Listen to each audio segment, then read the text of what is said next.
अपने मूल से जुड़ना बहुत जरूरी है। मुझे अपनी संस्कृति संवर्धित करनी है और संरक्षित करनी है। जिया बेना गीना जिया ढोल बाजे, कसी चाई जुली मेरी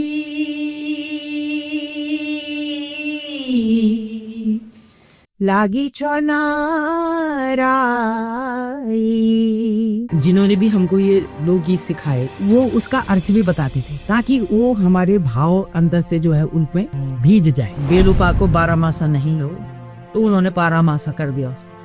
12 मासा कहाँ पकता है भाई बेलू। मेरे पिताजी ने कहा कि बेटा नृत्य नहीं करना और गाना नहीं। अच्छा, तो मना कर दिया? मना कर दिया। बाहर वालों से तो हम पोज सकते, क्यों नहीं करना, हम तो करेंगे, लेकिन घर वालों से तो नहीं कर सकते। तो सुबह 4 बजे से लेकर रात के 12 बजे तक वो मुझे रियाज कराते थे गुरु जी। सुमित्रा धूलिया जी, दिमांशु धूलिया जी की माँ है वो, मेरी भी गुरु जी रही है वो। और तब ये मालती घसेरी मेरा बोण जा हरिया चौकीदारा मेरी आसना कर, ये मेरा गीत है। और इसको लोगों ने गाया, अपना गीत बना दिया। 36 वाद्य यंत्र माने जाते हैं हमारे ढोल सागर में। उसमें जो है सबसे पहला वाद्य यंत्र कौन सा है? जीप। तो जो असली गायक थे उनको किसी ने जाने है ना, वो इस दुनिया से अपने साथ लेके चले गए। आपने कभी ये नहीं सोचा कि मेरे को मुंबई जाना चाहिए, बॉलीवुड में हिंदी गाने गाने चाहिए? मेरे को गाने के लिए भी आया था, मैं हर चीज के लिए आया था। या झूमे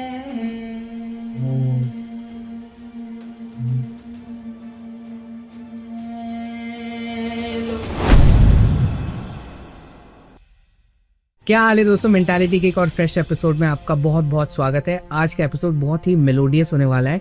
आज की गेस्ट हैं हमारी गढ़वाल की बहुत ही मशहूर फोक सिंगर माधुरी भरतवाल जी, जिनको भारत सरकार के द्वारा 2022 में पद्मश्री से भी सम्मानित किया गया है। मैं तो बड़ा एक्साइटेड हूँ उनकी कहानी सुनने में, about the music culture of Uttarakhand, songs के बारे में, म्यूजिक कल्चर के बारे में हम बहुत बातें करने वाले। तो चलिए इस संगीत से भरे पॉडकास्ट को शुरू करते हैं। और अगर आप एक असली उत्तराखंडी हैं तो ये पॉडकास्ट को जरूर देखिए। और माधुरी जी नमस्कार। बात शुरू करने से पहले मतलब मुझे जर्नी थोड़ी जाननी जरूरी है कि हम बात तो अभी लोकगीत के बारे में करेंगे, उत्तराखंडी लोकगीत के बारे में बात करेंगे वो आगे, पर मेरे को ये जानना है कि ये जो आपकी जर्नी थी, ये शुरुआत कैसे लगी कि मेरे को लोकगीत गाने हैं या सिंगर बनना है? देखिए, शुरुआत तो घर से ही होती है किसी भी चीज की, लेकिन ये जमाना और वो जमाना बहुत अंतर है। दोनों जमानों में बहुत कठिनतम जीवन था। संयुक्त परिवार होते थे, फिर जॉइंट फैमिली। हाँ जी। फिर पूरा गांव एक परिवार जैसा ही हो जाए। जी। जब मेरा जन्म हुआ होगा जी, मतलब मेरे पिताजी तो उसमें थे, ये स्वतंत्रता संग्राम सेनानी भी रहे, मतलब बहुत वैसा स्वभाव था उनका, कड़क स्वभाव। जी। तो मेरे 2 भाई रहे होंगे पहले जी, तो उनकी डेथ हो गई थी। जी। तो फिर मेरा जन्म हुआ होगा तो वो बहुत डर गए थे, बहुत ज्यादा, कि पता नहीं क्या ये भी कहीं दुनिया से न चली जाए। तो बहुत डर गए थे, तो उन्होंने मेरे को जो है ना नागा बाबा की झोली में डाला और उनसे खरीदा मेरे। तो हो सकता है कि नागा बाबा के गुण भी आ गए, वैराग्यपन जैसे होता है। जी। तो वो गुण भी हो सकता है आ जाने। तब फिर मैं जब वो थोड़ा बड़ी हुई होंगी, मैं बोलने लायक जो बोलने लगी होगी, तो वो मुझे ना गोद में बैठा करके, और तब वहां पर दुर्गा सप्तशती का पाठ करते थे रोज सुबह ना। नेचुरली वो गुण तो मेरे ऊपर आने ही थे काजी के, तो मैं भी उनके सामने उनके साथ तूतली आवाज में गाती होंगी वो दुर्गा सप्तशती के जो श्लोक होते होंगे। तब जो है गाना अच्छा गाती होंगी मैं उस समय। तो तब जो है वहां पर हम लोग लहस्टॉन में रहते थे तब, और तब स्वतंत्र हो गया था हमारा देश। तो लहसौन में रही तो वहां पर एक डुगडुगी पिटी कि 5 साल तक के बच्चों को नरेन क्लब में ले आए। तो पिताजी भी मुझे ले गए होंगे, तो वहां पर नृत्य करवाना था उन्होंने छोटे बच्चों से ना जी। तो मेरा सिलेक्शन हुआ माधुरी भरतवाल एक, उनका भी सिलेक्शन हुआ। वो स्कूल में पढ़ती थी। तब फिर जो है वहां जब कंपटीशन हुआ तो उसमें हम दोनों फर्स्ट आए। वो मैं राधा बनी थी, वो कृष्ण बनी थी। और उसके बाद जो है फिर वहाँ जो प्रिंसिपल थी वहाँ पर, तो उन्होंने कहा अपने स्कूल के टीचर से कि जो बच्चा फर्स्ट आया है और उसका एडमिशन कराओ। तो उस समय मैं बहुत छोटी थी, 2.5 साल की। तो तब काफी कम उम्र में आपने स्टार्ट कर दिया। हाँ, और फिर तब तो मेरे को फिर झड़ियाँ लग गई बहुत। रोज जो है कभी कहीं जा रहे हूँ कंपटीशन में, कभी कहीं जा रही हूँ, तो फिर सब जगह फर्स्ट ही आते थे हम। अब जब 6ठी क्लास में आई मैं, तो 6ठी क्लास में आके, अरे उस समय क्या होता था मुझे फिर, क्योंकि जब किसी चीज के लिए सब काबिलियत की तारीफ करते हैं तो नेचुरली उसमें तो उसको और करने का मन भी करता है। तो मैं जो है, जब हमारे यहाँ जब हम चारों में गाँव जाते थे तो वहां पर मेले लगते थे, जैसे वो ये गेंद का मेला, तो वहाँ गेंद के मेले में जाते थे। और पिताजी मुझे ना पकौड़ी जलेबी देते थे ना पुरके में, तो मेरे को बोलती थी यहाँ बैठ के खा ले। और मैं जो है ना, मैं ढूंढती रहती थी कि कोई बड़ी उम्र की, मतलब ताई दादी जो है उम्र की, कि उनको ढूंढती रहती थी कि कोई अकेले बैठी होगी। तो वहां पर एक बैठी रहती थी, वो खेड़ा गांव की थी। बहुत बाद में पता लगा ना मुझे वो, पर उस समय मैं उनके पास गई और वो आधी देर बैठी नहीं थी। तब मैंने उनको कहा, मैंने कहा दादी जी ये खा लो आप। तो वो जैसी कि इसको क्या है, तू खा ले भाई, मेरे के लिए क्यों लाई है? नहीं, मैंने कहा आप खाओ, मुझे कोई गाना सुना दो। वो मेरे को गाना सुना देती थी। अब मैं हमेशा फिर जब कभी भी गाँव में गई तो उनसे ही मैंने बहुत कुछ सीखा भी मैंने। मुझे वो लोकगीत जो है फिर मेरे आत्मसात हो गया। जब कितने साल पुरानी बात होगी, 70-72 साल। हाँ, तो उन्होंने मेरे पे से आए हुए, जिया बिना गीना जिया ढोला बाजे जेनंता जेनंत, बहुत अच्छी। जिया ढोला बाजे। तो ये मैंने उनको सुन के वो बहुत अच्छे, क्योंकि ये मौखिक परंपरा ही रही हमारी लोकगीतों की। जी। और ये जो है वाचिक परंपरा, जो हमने सुना को हमने सीखा है ना। तो फिर जो है अब तब फिर धीरे धीरे मैं फिर किसी कुल के बताए हुए गानों में भी नृत्य करा मैंने, बहुत सारी चीजें। फिर मैं 6ठी क्लास में आई, जब फुली गए छो दैना न रहना आएगी चतुर में, ये कुमाऊनी लोकगीत है हमारा जी। तो उसमें मैंने डांस करा। मैं बहन बनी थी और वो माँ जो बोला जो है वो भाई बहन। तो फुली के छो दैना न रहना एगो चतो मैना कपुआ बासण बेगो मैना मेरी बैना एगो चतो मैना कसी चाई जूली मेरी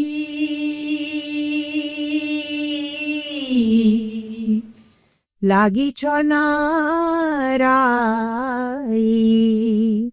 कशी सुरमाई भैशी पुशुली बिरा। बहुत अच्छा ही, बहुत अच्छे। धोने की चातुरी कैशी, धोने की चातुरी कैशी मालूशाही देना न रहना कुछ तो मैना। सबसे बड़ी चीज ये है, जिन्होंने भी हमको ये लोकगीत सिखाए जी, तो हमारी उन्होंने जो है वो मतलब चुपचाप से सिखाते थे, जो आपके गुरुजी थे। हाँ, मतलब जिन्होंने स्कूल में टीचर्स जी हाँ, तो वो उसका अर्थ भी बताते थे ताकि वो हमारे भाव अंदर से जो है उनमें भीज जाए, तब हम उसमें एक्सप्रेस भी कर सकते हैं बढ़िया तरह से। अभिव्यक्ति तभी होती है अच्छी जब हम उसका अर्थ समझते हैं। अर्थ समझना भी बहुत जरूरी है। और वो अर्थ उन्होंने ऐसा बढ़िया गूढ़ अर्थ हमको सिखाया कि अभी तक मुझे, मतलब मैं उस लोकगीत को कभी नहीं भूल सकती कि उसमें जब हम फर्स्ट आए उस नृत्य में, तो तब जो है सारे स्कूलों में सारे सब लोगों में मतलब तारीफ हो रही हमारी, और इतनी बड़ी शील्ड मिली। या तब वहां पर जो है मतलब सब जगह गुणगान हो रहा था। और जैसे ही घर में आई, मेरे पिताजी ने कहा कि बेटा अब जो है स्कूल में जो है ना, ये स्कूल कहीं भी किसी स्टेज पर नृत्य नहीं करना और गाना नहीं। अच्छा, तो मना कर दिया आपको? हाँ, मना कर दिया। अब चारों खाने चित इतना सम्मान मिलने के बाद, और उसके बाद जब घर में ऐसा हो जाता है ना, तो बाहर वालों से तो हम पूछ सकते हैं क्यों नहीं करना, हम तो करेंगे, लेकिन घर वालों से तो नहीं दे सकते। फिर पिताजी बहुत ही स्ट्रिक्ट भी थे, फिर नहीं बीमार पड़ गए। तब वो जो वैद्य जी थे उस जमाने वैद्य होते थे, वैद्य जी थे, उन्होंने कहा कि इसको तो काल ज्वर हो गया, मतलब बुखार टूटे नहीं और बढ़ता चला जाए। तो उसमें कितनी बार बेहोश भी हो गई होंगी मैं। तो फिर तब तक फिर हमारे प्रिंसिपल को पता लगा कि स्कूल क्यों नहीं आ रही, तब पता लगा उनको कि कैसे ऐसे होगी। उसके पिताजी ने मना कर दिया, तब आई वो घर में। मुरादाबाद की रहने वाली थी जी। तब उन्होंने कहा पिताजी से कि आपका इतना प्यारा बच्चा आ रहा, आप इसका मारना चाहते हैं कि इसकी जो है कुछ हो जाएगा तो क्या हो। उस टाइम तो काफी छोटी रही होंगी। हाँ 10-11 साल। हाँ 10-11 साल। पिताजी ने कहा कि मैं क्या करूं, मैं तो समाज से जो है ना मैं बैर मोल ले सकता, वो मुझको समाज से बहिष्कृत कर देंगे। हमारे यहाँ अच्छा नहीं मानते लड़कियों के लिए गाना बजाना। तब उन्होंने कहा कि आप इसको चुपचाप से छुपा करके बाहर ले जाओ और क्लासिकल सिखवाओ। वो खुद भी सितार बजाते थे बहुत अच्छा, लेकिन उनको पता था कि क्लासिकल भी होता है, लेकिन डर के मारे समाज से उन्होंने वो नहीं लिया। तब जो है तब वो मुझे बाहर ले जाते थे और मुझको उन्होंने फिर वहां सिखाने के लिए ज्वाला प्रसाद शर्मा जी मेरे गुरु रहे हैं। तो उन्होंने मेरे को 4 बजे, क्योंकि 3-4 दिन की छुट्टी पड़ी होगी तो 4 दिन के लिए कितना सीखेगा आदमी। तो सुबह 4 बजे से लेकर रात के 12 बजे तक वो मुझे रियाज कराते थे गुरुजी को। और वही फिर मेरी दिनचर्या में 4 बजे उठना और रात के 12 बजे तक पूरा काम। तो थकान नहीं होती थी आपको? नहीं, तो फिर जब लगन थी तो फिर लगन के सामने थकान वकान कुछ नहीं होते। अगर हमारा लक्ष्य सही है तो हमको कोई थकान नहीं होती, और उसके दृढ़ संकल्पित अगर हम हैं तो ये नहीं कि आज इस तरफ भागे कल उस तरफ भागे, ऐसा नहीं होता। एक साधे सब सदे, सब साथे सब जाए, वो है ना। कभी इधर भागो कभी इधर, ना कि इधर के रहे ना करके रहे। तो तुम्हारा ये लक्ष्य होना चाहिए। मुझे, मैं तो वो भी बहुत अच्छी थी, क्या रेसर भी बहुत अच्छी थे, मैं शूटिंग भी मेरी बहुत अच्छी थी। मैंने अपने ताई जी से सब कुछ सीखा 7वीं क्लास में। तो हम लोग गाँव जा रहे थे। अब गाँव जाते समय क्या हुआ कि रास्ते में जो है ना, उस समय गाड़ी तो थी नहीं, कहीं बन रही थी सड़कें, तो पैदल भी जाना पड़ता था। पैदल जा रहे थे एक गांव से दूसरे गांव ऐसे। तो वहां पर बीच में एक गांव पड़ता है ठागर। तो हम लोग छुट्टी में लैंडस्टोन से तब गांव जा रहे थे, तो पिताजी छोड़ने जा रहे थे हमें। तो वहां पर नाना जी का मकान था। उन्होंने कहा कि बेटा इसको जो है ना, इसका ये तो जवान हो गई है, इसकी जन्म पत्र दे देना। और जब मैंने सुना कि ऐसे, तो फिर मैं घर, भाई मेरे तो अजीब हो गया। अब मेरे साथ क्या हुआ कि मेरे जो गांव में ताऊ जी थे, तो उनकी बेटी यहाँ बाहर दी हुई थी ना, बाहर उनकी शादी भी थी। तो उनकी परिवार वालों की मतलब लक्षण ठीक नहीं थे, तो उन्होंने उनको मतलब वो मर गई थी को वो कर दिया मतलब। तो ये मेरे को अच्छा नहीं था। मैंने ये भी ठान ली कि मुझे करनी नहीं शादी। अब जब उन्होंने जन्म पत्री मांगे तो माँ से पिताजी ने कहा घर में पहुंच के इसकी जन्म पत्री लेने आएगी दे देना। अब मेरी जो हालत है खराब हो गई, मैं नींद नहीं आई रात भर। सुबह पिताजी चले गए रेस्टोरेंट वापस, और मैं उठी और सीधे आम के पेड़ में बैठ करके और मैंने अनशन में किया, और पत्थर भी ले गया अपने साथ के, जो मेरे को पकड़ रहा आएगा तो मैं उसको तक पत्थर मारूंगी। मतलब इतनी अकल नहीं थी, सी जोर से लग जाएगी, है ना। और तो उस मतलब 1 हफ्ते तक ना अनशन लेके बैठी थी, कुछ नहीं खाया मैंने, बुनाई भी नहीं। ये मेरे ताई जी ने मेरे को सब सिखाया हुआ था, बुनाई बुनना हर चीज सिखाई थी उन्होंने। तो उतने टाइम आपको ऊपर पेड़ पे रह गया ना। रात को आ जाती थी नीचे, रात को अपने कमरे में आई तो हर किसी की मेरे से बोलने की हिम्मत नहीं होती थी कि मैं बहुत बची थी। क्योंकि जब मेरी बहनें माँ से पूछने जाती थी, माँ हम खेलने चलना है, अब मैं रियाज करती रहती थी जयपुर के अंदर, वो जो पांडा होता है ना उसके अंदर सामान रखा रहता था, वहां रियाज करती। मेरी बहनों को भी नहीं पता था कि कहाँ गई, तो वो सोचते थे पढ़ रही है, और उनको नहीं पता था कि रियाज कर रही हूँ मैं। अब पिताजी बोलते थे बहुत कम आवाज में गाना, तो इनको पता, किसको पता नहीं था जी। माँ ने कहा कि नहीं बता तू कि शादी क्यों नहीं करना चाहती। ठीक है, अगर तू शादी नहीं करना चाहती तो कोई बात नहीं, लेकिन अगर फेल होगी तो हम शादी करेंगे ना। तो मैंने कहा मैं होंगी नहीं फेल, इसलिए मुझे डर तो थी। ये शौक है या खौफ है? मेरे लिए खौफ भी था और शौक भी था। और उसके बाद जब मैंने हाई स्कूल करा तो मेरे को डिग्री मिल गई थी म्यूजिक में, और फिर अपने स्कूल में मैं तब यहाँ पहला अपॉइंटमेंट हुआ मेरा राजमाता जी इंटर कॉलेज में टिहरी में। तो तब अब हाई स्कूल की मैं तो फ्रॉक ही पहनती थी, और वो जोगली होती नीचे तक की ना, जोगली, तो वो पहनती मैं।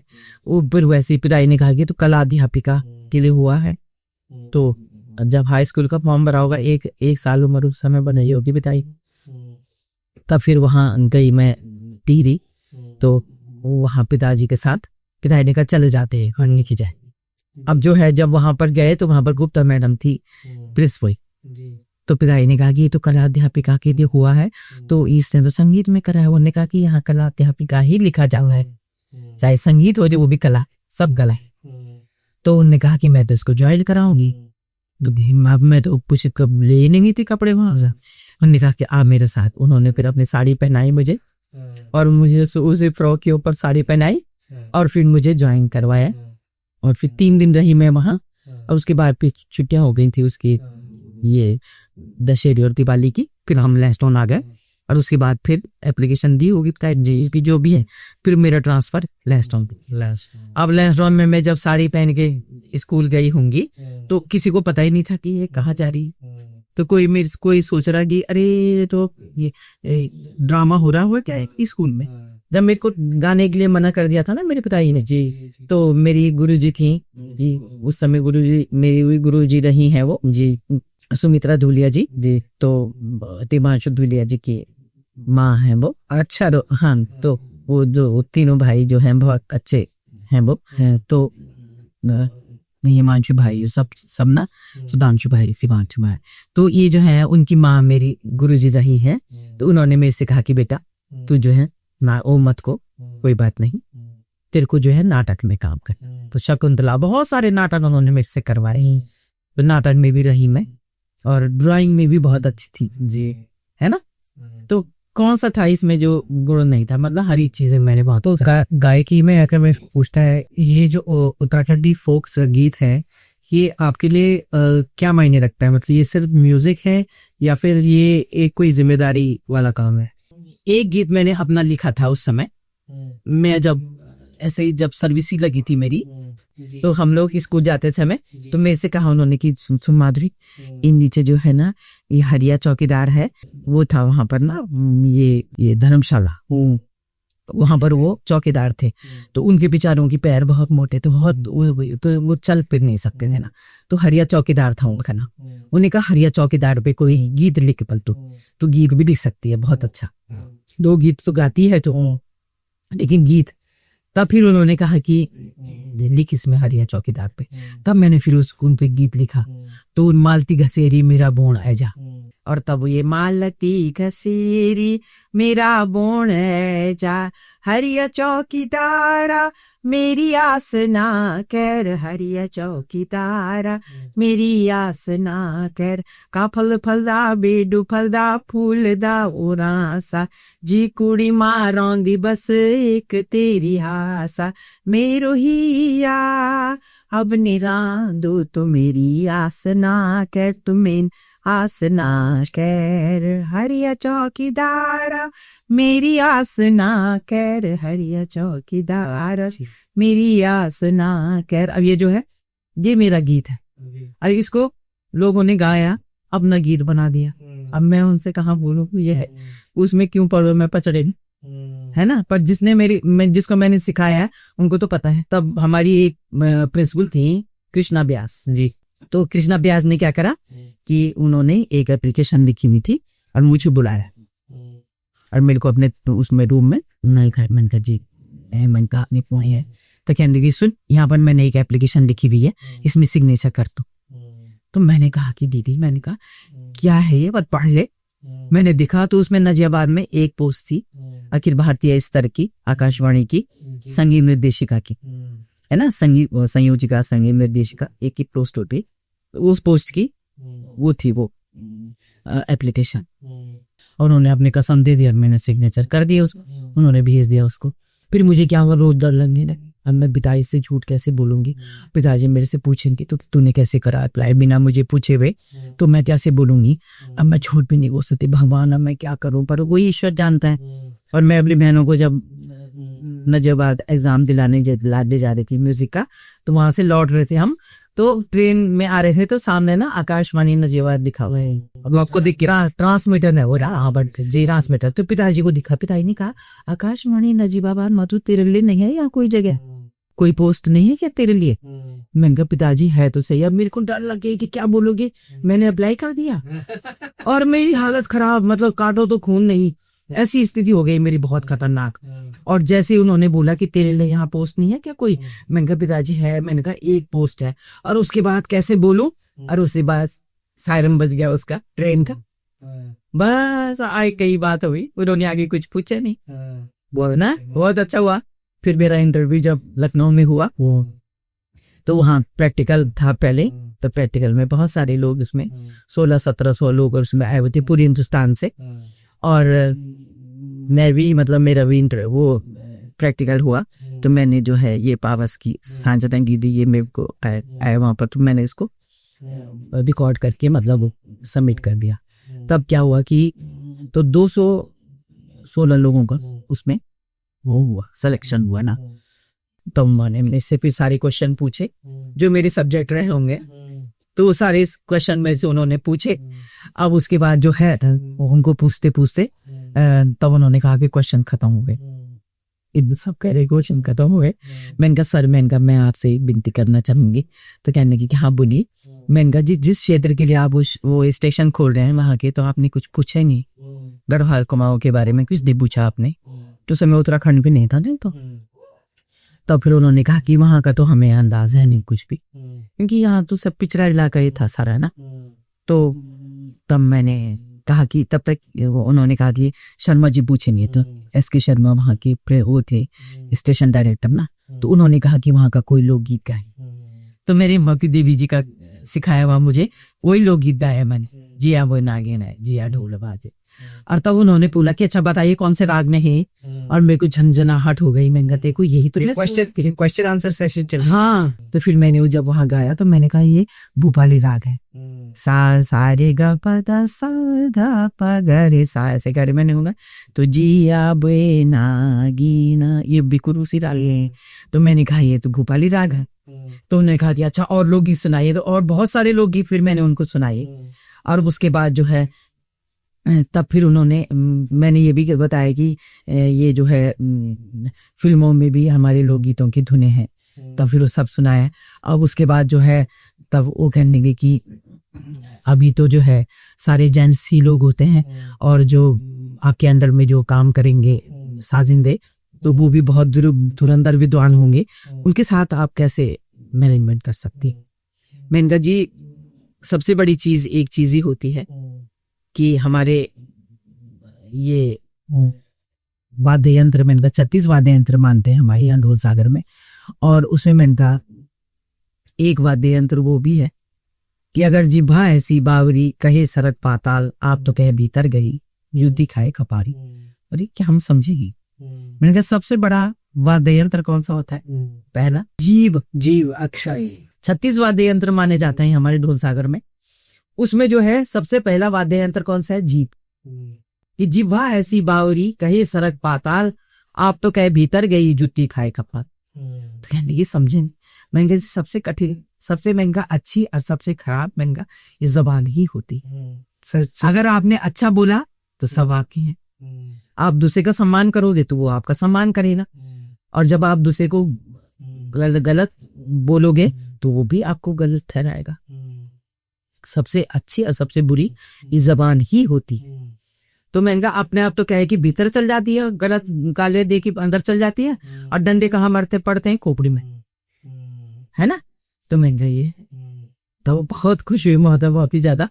और तब उसके बाद जो है तब सिलेक्शन मेरा तो वहां हो ही क्या करना जवाब। तब फिर अखबार में छपा कि भारत की पहली महिला संगीत ये संयोजिका। ये इसी चीज में ऐड करूंगा मैं ये जो आजकल का जो जमाना है म्यूजिक का, रील्स आ गई है, डिजिटाइजेशन हो गया म्यूजिक का, लोकगीत अभी भी जीवित है या उसको अभी भी वो ग्रो नहीं कर पा रहा है या फैल नहीं पा रहा है डिजिटाइजेशन की वजह से? आपको लग रहा है आज के समय में कि लोग सुन रहे हैं या गा रहे हैं लोकगीत? कि जब पलायन हुआ, जब विकास होने लगा, पलायन होने लगा, भाग गए, तो जो असली गायक थे उनको किसी ने जाने, है ना, वो इस दुनिया से अपने साथ लेके चले गए, किसी ने सीखना नहीं, किसी के मतलब ऐसे थे कि जो अपने को पहाड़ी बताने में भी शर्माते थे, तो अपनी बोली भाषा क्या बोलेंगे, है ना। मैं तो ऐसी रही कि मैंने तो उस डंके की चोट पर सबके सामने ये जो है वैज्ञानिक रूप से सामने रखा, इसलिए सबने उसको माना। फिर मैंने जो है वो मेरे को रास्ता मिल गया ना, कौन सा राग है, तो मैंने धीरे गढ़वाली लोकगीतों में राग रागनी, मैंने विषय अपने पीएचडी का सोचा, मैंने इसमें पीएचडी करी, है ना। तो पर ये है कि हमारे जो असली कलाकार थे वो दुनिया से चले गए, है ना। फिर लोग अपने लिए जीने लगे, इन अपने गाया, फिर ये कैसेट वगैरह बनने लगी, विकास तो हुआ, लेकिन ह्रास किसका हुआ, लोक संगीत, वो सब खत्म, है ना। तो वो धूमिल हो गए, फिर धूमिल होने के बाद उसमें विकृतियां आ गई, तो उसमें जो बचे भी थे तो उनमें भी विकृतियां आ गई थी, लेकिन मेरा एक सूत्री कार्यक्रम था, इसलिए मैंने कभी नहीं छोड़ा उसकी, है ना। और जब भी गई मैं नजबाद से भी मैं अपना काम सारा करके, और उसके बाद मैं हजारों किलोमीटर पैदल भी गई, गाँव वहां से कलाकारों को लेके आई, जो बढ़िया गाते थे उनको लेके, काफी मुश्किल था हाँ, पैदल मतलब ऐसा भी दिन, ऐसे भी समय था कि न खाने की तो मेरी आदत थी ही, बरातीन में रहती थी कितने दिन तक, तो खाया भी नहीं, न मैंने चाय पी, न मैंने कुछ करा, और बस सीधे नजबाद से पिथौरागढ़ गई होंगी, या आखिरी घाट तक गई होंगी, या कहीं भी चमोली गढ़वाल कहीं भी गई होंगी, मैं लाता और नीति माना हर जगह गई मैं, तो पैदल ही गई हर जगह, और बहुत दूर मतलब गाड़ी वो कर गए, और उसके बाद फिर पैदल पे ये हुआ, क्योंकि लेकिन नजबाद को सब कोई मानते थे, जरा बोल दिया ना कि मैं नजबाद से आई हूँ, बहुत खुश, माधुरी दीदी हो, मैंने कहा ये ऐसे, इसलिए सब जानते थे, नाम से, शक्ल से नहीं जानते थे, है ना। तो वही रहा मेरे, अभी भी मेरे को नाम से सब जानते हैं, लेकिन शक्ल से तो अब जब सामने आ रहे हैं तो तब जी जान जा रहे हैं, वैसा नहीं है। और मैंने अपने लिए कुछ करा नहीं, मैंने अपने संस्कृति के लिए करा, मैंने अपने लिए कुछ नहीं करा। मैंने बहुत सारे गीत मैंने वैसे भी लिखे हैं, जब मैं इधर उधर जाती हूँ कहीं टूर पर या कोई कार्यक्रम करने के लिए, तो मैं सब तो सोए रहते हैं गाड़ी में, अब मैं अकेले रहती हूँ, किससे बात करूं, तो मैं जो देखती ना उसी में गीत बना देती। तो ऐसे ही मैंने गीत भी बहुत सारे लिखे, लेकिन कभी उनको जिंदा नहीं करा, केवल लोकगीतों को जिंदा। तो आप कभी अपने मन से आपको लगा नहीं कि आप लोकगीत में तो आपकी आवाज भी अच्छी है और आप गा भी अच्छा रहे, सब आपकी तारीफ भी कर रहे हैं, आपने कभी ये नहीं सोचा कि मेरे को मुंबई जाना चाहिए, बॉलीवुड हिंदी गाने गाने चाहिए, आपको लगा कभी ये ऐसे? देखिए मेरे लिए वहां से भी ऑफर आया था जी, वो मतलब एक्टिंग के लिए भी आया था, मेरे हीरोइन बनने के लिए भी आया था। अच्छा, हाँ, मेरे को गाने के लिए भी आया था, मेरे हर चीज के लिए आया था, लेकिन एक साथ सब चाहे। तो मना क्यों करा आपने? नहीं तो फिर मेरे तो ये छूट जाता। तो ये भी आप साथ में नहीं साथ में कर देते? नहीं, वहां मेरे को मिलता ही नहीं टाइम, उसके लिए फिर एक दूसरी दुनिया में चल जाती ना, वो दुनिया ही दूसरी। फिर अब वो जो गुण था उसको निखारना था, तो मेरे पास फिर एक कोई आए, तो उन्होंने फिर एक शॉर्ट फिल्म बनाई, तो फिर इंटरनेशनल उसमें सेलेक्ट भी हुई ना। तो ऐसा कुछ नहीं है, कभी रहा ही नहीं, मतलब ऐसे केवल एक सूत्री, केवल अपने लोक संगीत पे रही मैं, टिकी हूँ, है ना। और आकाशवाणी में भी जितने लोग कलाकार आए होंगे, उनसे लोकगीत ही गवाए, उन्होंने अपने गीत गाना चाहा, लेकिन लोकगीत ही गवाई मैंने उनसे, है ना। तो उसमें जो है बुरी भी मनी में कि बहुत अपने आप को समझती है, मतलब हमसे लोकगीत ही गवाते रहती है, कहाँ से लाएंगे हम अपने लोग, क्योंकि वो अपने गीत लिखते थे, है ना। लोकगीत तो लोकगीत होता है, हमें तो लोकगीत में जब पास हो तो लोकगीत ही गाना पड़ेगा, उसमें अपने गीत गाने का कोई मतलब ही नहीं है।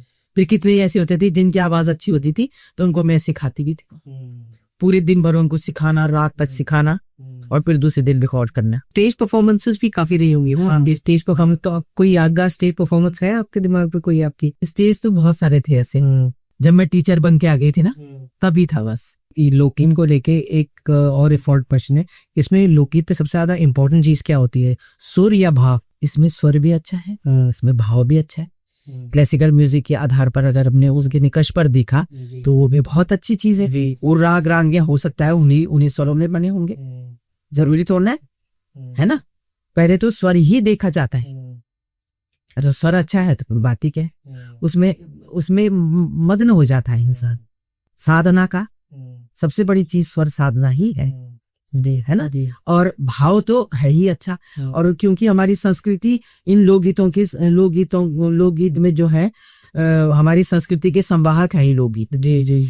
तो इसमें इतिहास, भूगोल, रहन सहन, खान पान, रीति रिवाज सब है, इसमें प्रकृति, हर चीज इसमें। लोकगीतों में ज्ञान नहीं है, सब कुछ है। आजकल के जमाने के जो गीत हैं आप सुनते होंगे, मॉडर्न म्यूजिक जिसको बोलते हैं, बॉलीवुड कह लीजिए, कोई भी कह लीजिए, पर आज के ज़माने में आपके जो यंगर जनरेशन, जो नए लोग हैं, जो अपने 20-25 साल है, 30 हमारे एज के, तो वो ज़्यादा लोकगीत पसंद कर रहे हैं या उसको गाने की रुचि रख रहे हैं वो आजकल? देखो, लोकगीत तो लोकगीत है और उनकी धुनें भी बहुत अच्छी है ना। तो धुनें अच्छी हैं, वो क्या करते हैं, धुन तो ले लेते हैं वो, लेकिन उसका भाव नहीं समझते। भाव मतलब अर्थ। अब अर्थ में तो उसके रोना है, उसमें बहुत करुण रस है इसमें। अब वो उसको दे दनादन उसको श्रृंगार बना देती है ना। तो ऐसा नहीं होना चाहिए। अब वो फ्यूजन उसको बनाते हैं, लेकिन मूल तो संभालो पहले। मूल संभालना बहुत जरूरी है। मूल सीखो, उससे तुम बहुत कुछ सीख सकते, उससे तुम बहुत कुछ कर सकते, पर मूल को तो बचाओ पहले। तब क्या होगा कि अगले जो जनरेशन हमारी आएगी, इनसे अगले वाली, वो उसको ही समझेंगे मूल है ना। ये तो फिर अपने संस्कृति के लिए धोखेबाजी है, नहीं चोरी कर ली तुमने तो, और तुमने अपना बना दिया उसको। अरे भाई, पहले उसको तो संभाल ली, है ना। ऐसे हमारे बहुत सारे लोकगीत हैं जिनमें कि वो है। अब जब 12 महीनों की या झूमे लो वही 12 ऋतु आगी या झूमे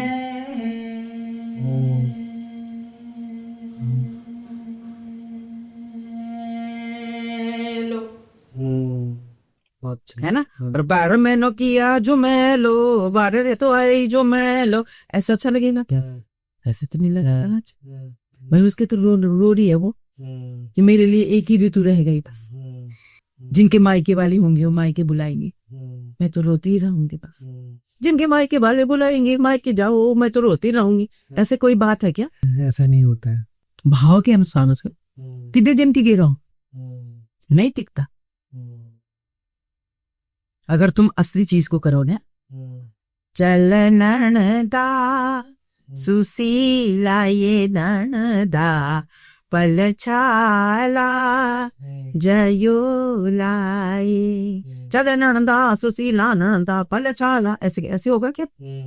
है ना, पलछाला। वो प्यार से बोल रही है आज के लिए, है ना। और तुम उनसे लड़ाई करा रही है ना, कि पलछाला जाई किए ननदा मिठी बेरी खयो लाए चलन। वो तो उससे गुजारिश कर दी कि चल मेरे साथ चल, और उस तरह से बेर खा के आएंगे। और तब वो क्या बोलती ननद, पलछाला नी जानो ये बौजी, पलछाला नी जानो ये बौजी, पलछाला नी जानो ये बौजी, गदाना आयूं चाहिए। बहुत अच्छी है, बहुत सुंदर, बहुत कितना बढ़िया जी, बहुत सुंदर है ना जी। और तो वो बोल रही कि नंद ए प्यारी मेरी नंद, चल उस तरफ जाएंगे, नदी के उस तरफ, और मीठी पेरी खाएंगे वहां। बोलते भाभी तुम्हारा दिमाग खराब है क्या? अरे उस तरफ कैसे जाएंगे भाई, देखने रही हो नदी आ गया, नदी आई है, बह जाओगे तुम, उस तरफ नहीं जाना भाभी, मिट्टी बेरी नहीं खानी। ऐसे उसमें भाव है, अर्थ है उसका, अर्थ है उसका। तो वो तो बेकार बेकार हो गए, वो सब एक जैसे हो गए। आपने अपने करियर में कौन से सबसे बड़े चेंज देखे, म्यूजिक में या ऑडियंस के टेस्ट में? आपने क्या क्या फर्क देखा है कि उनका टेस्ट बड़ चेंज हो गया है या कुछ बदलाव जो सुनने वाले हैं उनमें कुछ बदलाव आया है? भूल गया जो संस्कार, वो जीवन खरा नहीं रहता, और जड़ से अगर जुदा हो गया तो पत्ता हरा नहीं रहता। ये गोनीर जी की दो पंक्तियां हैं जो मैंने अपने जीवन में बहुत इनको उतारा, और इनको मैंने सही रूप में भी देखा, है ना। तो जब हम अपने संस्कार भूल जाएंगे तो हम कहाँ के रहेंगे, कहीं के भी नहीं रहेंगे। अगर पेड़ से पत्ता नीचे गिर जाता है तो सूख करके पता ही नहीं लगता कि कहाँ से आएगी। भाई मूल तो अपना संभालना पड़ेगा कि नहीं। भाई हम दूसरे से, आप कहाँ से आए हैं, हम तो पता नहीं वहां से आए, तो भाई अपना पता तो होना चाहिए, वो पता है हमारा। और लोकगीत ऐसे होते हैं ना, उनमें हमारी आत्मा बसती है। इसलिए जब मैंने आपके सामने ये लोकगीत सुनाए, जसियारी लोकगीत, तो बताइए कितना अच्छा लगा। अंदर तक आपको उसका अर्थ भी पता हो या नहीं हो, पर अंदर तक चला गया, है ना। अपने आत्मा को झंकृत करता है जी, तो उसमें सब आते हैं सामने जी, है ना। तो आज जो है गांव में लोग सीखना चाह रहे हैं, मैं उनको कार्यशाला में सिखा रही हूँ। जिस गांव में लोग सीखना चाह रहे हैं, क्योंकि पुनः पुनर्जागृत हो रहे हैं, उनको पता लग रहा है कि हमारे अगर हो कोई ऊपर कोई गीत गा रहे हैं तो वो तो बोलेंगे तो हमारा गीत है, तुम्हारा तो होना है, बोलेगा कि नहीं, तो उसकी तो वहीं पर ही, हाँ जी, वहीं पर ही उसकी औकात पता लग गई जी।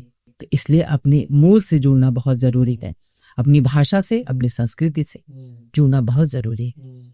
और भाषा हमारी इतनी समृद्ध है कि शायद ऐसी भाषा कोई नहीं। मेरे को ये चीज बताइए मांग कि आपका इतना लंबा करियर रहा है, इतना काम करा है आपने, आपके लिए सक्सेस, जिसको बोलते सक्सेस उपलब्ध करना का क्या मतलब है? इम्पैक्ट छोड़ना, फेम जिसको बोलते हैं, या जो इनर सेटिस्फैक्शन होता है, वो है आपके लिए सक्सेस? आपका डेफिनेशन क्या है सक्सेस का? सक्सेस का डेफिनेशन ये है कि जिस चीज के लिए हमने ये जन्म हमको मिला है, हमारा लक्ष्य एक है, मेरा लक्ष्य तो एक, मुझे अपनी संस्कृति संवर्धित करनी है और संरक्षित करनी है, और मेरा जीने का कोई वो नहीं है ना।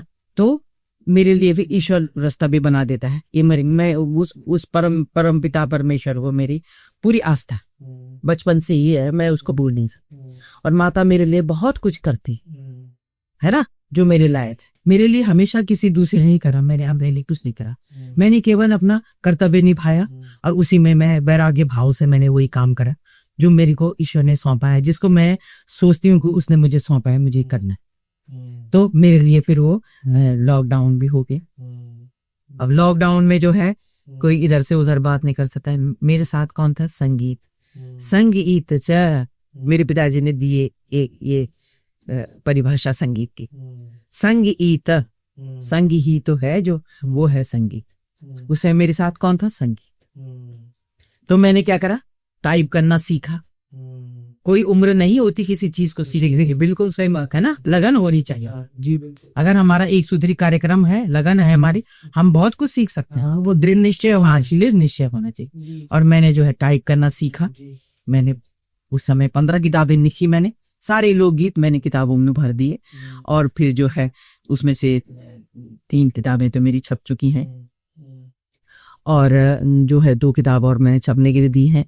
और मैं जो है मेरी जो पेंशन होती है, मैं उसी वो पेंशन का ही पैसा उनको देती हूँ, और थोड़ा थोड़ा करके। तो बेचारे इतने अच्छे हैं पांथरी जी कि वो उसको छाप रहे हैं किताबों को, और उनको मैं थोड़ा थोड़ा करके दी पैसा। उनको पता है कि दीदी हमको दे देगी, है ना। तो इस तरह से, और तब मैंने वो 24 किताबें मेरी अब पूरी हो गई। 24 किताबें मैंने लिख दी। हर विषय था उसमें, लोक संगीत का हर विषय, लोक गाथाएं, लोक कथाएं, लोकगीत, मतलब हर चीज, थड़िया, चौंपला, मानल, चुमैलो, बाजूबंद, हर लोकगीत का प्रकार मैंने उसमें लिखा हुआ है। विश्व भर में कोई ऐसा समृद्ध संस्कृति कहीं की नहीं है, मैंने देख दी चीज, है ना। हमारी संस्कृति ऐसी है जिसमें पूरा विश्व निवास करता है जी। बिल्कुल सही बात है। है ना। वसुधैव कुटुंबकम अगर कहीं देखना है तो उत्तराखंड आ जाओ, यहाँ आपको हर चीज मिलेगी। ये आजकल बच्चे जो हैं विदेश की तरफ जा रहे हैं, जी जी जैब वो गा रहे हैं वैसे, तो हमारे यहाँ कोई कम था सर, है ना, क्योंकि उन्होंने कभी अपने माँ की तरफ तो देखा ही नहीं, तो कहाँ से उनको पता लगे, है ना। उड़ उड़ गए। रम झम बजर को बीरा हे बोए मिथे सलोना पीरा मोर मक्कड़ खिन्न की लक्कड़ उल्टू की पलटूंगी डूंगी का सांग गए लगी लदुड़ में छुरी का सांग हा। फिर रम झम ये है बहुत अच्छे। न तुली गंगाल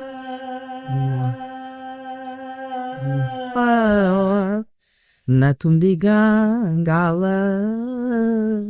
गंगाला अरे बहुत बुरू हुदा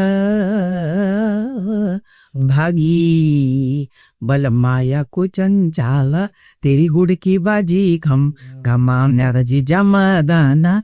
ये कोई कबाली से तो है, बिल्कुल बिल्कुल, है ना। और ये हजारों साल पुराने हैं ये सभी, तो तुम्हें बहुत कुछ मिलेगा इनमें भाई। अभी आगे तो बढ़ो, उसकी तरफ अपनी माँ की तरफ देखो तो सही, तुम्हारी माँ में बहुत गुण है। इतना इतना है सीखने के लिए, इतना कुछ है सुनने के लिए कि पौराणिक चीजें हैं जो हम, हाँ, जैसे आज का समय है तो उत्तराखंड के संगीत को अगर आपको एक लाइन में डिफाइन करना हो तो कैसे डिफाइन करेंगी? ये है ना, जैसे कि हमारा लोकगीत है, तो लोकगीत में इतिहास भूगोल सब चीज मैंने बताई, है ना। नृत्य प्रधान लोकगीत अलग जी, गायन शैली वाले केवल गाए जाते हैं जी। झुमैलो हो गया, झुमैलो 2 किस्म का होता है, है ना। मतलब एक एक प्रकार का लोकगीत बहुत समृद्ध जी, है ना। झुमैलो 2 किस्म का होता है, एक तो आलाप शैली का होता है और एक होता है झुमैलो झुमैलो लगौला झुमैलो आई गे नारी तू बड़ी झुमैलो झुमैलो। क्योंकि हमारे यहाँ की जो नारी है ना वो बहुत समृद्ध, अपनी यहाँ की नारी के गिरेबान में झांक के तो देखो पहले कितनी समृद्ध है वो। उसका आदमी बॉर्डर पे गया हुआ है, ससुराल में है वो, बच्चे भी उसने देखने, गाय भैंस सब उसके हवाले है, सब कुछ खेती पाती हर चीज उसने देखनी, है ना। तो अगर वो जरा डिग जाएगी और रोती रहेगी, उसके बदले का काम कौन करेगा? तो ऐसा लोकगीत है झुमैलो कि जिसमें जो है ना संयोग श्रृंगार भी है, वियोग श्रृंगार भी। श्रृंगार रस 2 प्रकार के होते हैं, या तो वियोग श्रृंगार होता है या तो संयोग श्रृंगार होता है। लेकिन हमारा जो झुमैलो लोकगीत है उसमें दोनों श्रृंगार रस एक साथ। सबसे फेवरेट लोकगीत है आपका? सबसे फेवरेट लोकगीत कौन सा? झुमैलो कितना बढ़िया। फेवरेट तो हर कोई, उसमें झांक के देखोगे तो सभी अच्छे लगेंगे मेरा। अच्छा, मेरे को ये पूछना, जैसे शादियों में हम गाना सुनते हैं बेरो पाको 12 मासा, इसकी हिस्ट्री क्या है? बेलू पाको 12 मासा नहीं हो, बेलू पाको 12 मासा। अच्छा, 12 महीने बेडू नहीं पकते। बेडू जो है ना 12 मास में नहीं पकते, वो 12 मास में पकते हैं। 12 मास मतलब जो ये अब आएगा, ये जो 4 महीने होते हैं ना बरसात के, अच्छा, है ना, इन महीनों में पकते हैं बेडू। इनको बोलते हैं 12 मास, अखर मास, है ना, और ये चतुर्मास, इन महीनों को बोलते हैं। तो उन्होंने 12 मासा कर दिया। अच्छा, 12 मासा कहाँ पकता है भाई बेडू, है ना। तो ये है, तो उनको उसको भी जानना चाहिए कि क्या क्या बोल रहे हैं, उसकी हिस्ट्री पता होनी चाहिए। हाँ, हिस्ट्री तभी तो करोगे जब तुम अपनी माँ की तरफ देखो। जी बिल्कुल, है ना। तो वही दादी के और माँ के पास को जाना ही पड़ी चाहिए, है ना। अब वो जो है उसको अपने मायके का घर दिख गया, उसको बड़े बड़े ऊंचे ऊंचे पेड़ है, वो है पर्वत है, उससे दूर तरफ उसके मायके की जरा सा एक निशान दिख गया, तो वो गा रही है कि 12 महीनों की ईद बसंता बड़ी ना झूमे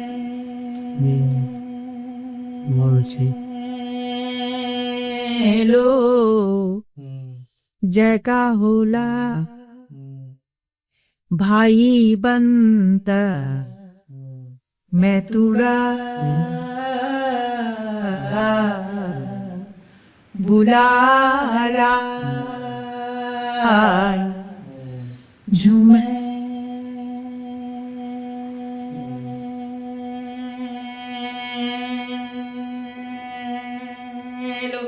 बहुत ऐसा होगा तो वो क्या करेगी, वो मायके भी देख रही है, जिसके भाई बंद होंगे मायके जलाएंगे, मेरा आवाज ही बहुत अच्छी है। मेरा कोई नहीं है, मैं क्या करूं, मैं क्या करूं, मैं क्या करूं, तो ऐसे सोचते रहेगी और उसी में डूबी रहेगी। तो उसके घर का काम कौन करेगा, तो वो सोचती कि चलो झूम ही लो, कोई बात नहीं, झूम ही लो।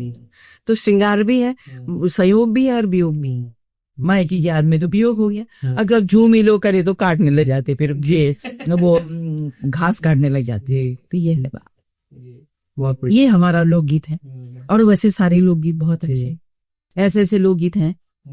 हिरे मासी को फूला हरी कुंजा, 11 मात्रा का है। और यही लोकगीत जो है, रे मासी को फूला कबीला सा, रे मासी को फूला कबीला सा।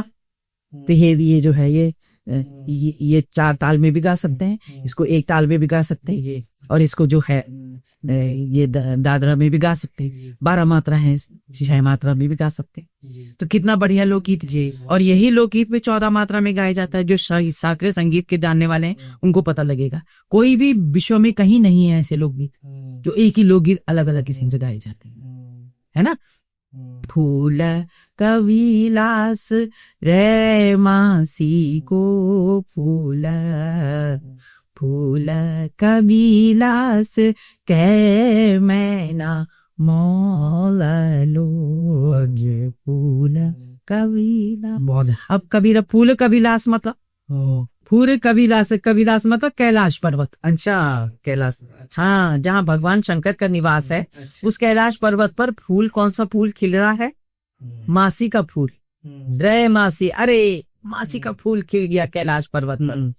किस देव को अर्पित होगा, कौन कौन कौन तोड़ के लाएगा, पार्वती माता तोड़ के लाएगी। तो ऐसे उनको पता होना चाहिए कितनी समृद्ध है हमारी भाषा भी, संस्कृति भी, भाव कितने समृद्ध।